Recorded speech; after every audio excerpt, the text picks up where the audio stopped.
I'll be making the presentation on behalf of the Japanese exchange. I'm actually ethnically Korean, and when I joined the company in 2011, there were actually newspaper articles covering the fact that I was the first Korean to be employed by the Japanese exchange. Since then, 2 more Koreans have joined, so now there are 3 Koreans working for the Japanese exchange. Also, you see first the Japanese chart, the stock market price itself, it's doing very well. Japan as a stock market is one of the best performing markets globally.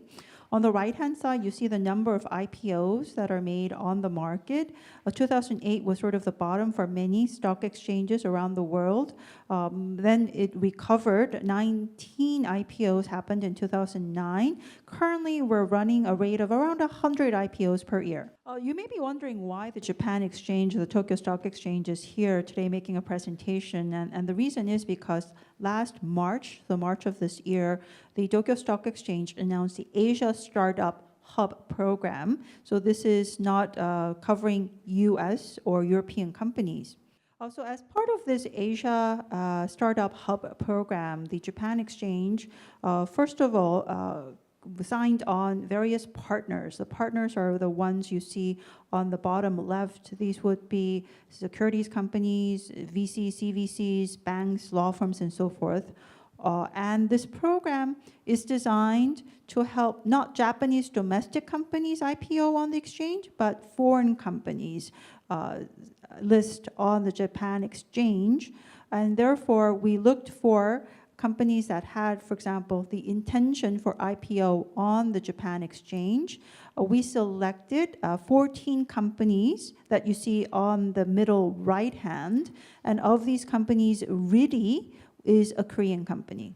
So these are the list of the partners. As I mentioned, we have various partners, including securities houses, audit firms, major banks, law firms. Something that's notable for the Korean audience is that under the banks, you would see KDB, the Korea Development Bank, that is in one of our bank partner group. Actually, their involvement is more of as a VC. They have invested in especially Korean startup companies, and they want to help these companies, for example, list an IPO on the Japan exchange. So that is their purpose of being here. MIDI is, for example, one of the companies that KDB has already invested in. Also on the VC list, you would notice companies such as IMM. So as we mentioned, we have selected carefully 14 companies to participate in this program, including 6 Singaporean, 4 Taiwanese, and 1 Korean, as well as Malaysian, Indonesian, and Vietnamese companies. Of course, they are not guaranteed listing on the Japan exchange, nor they are binding to list, but these companies have at least said that they have an interest or intent to list on Japan.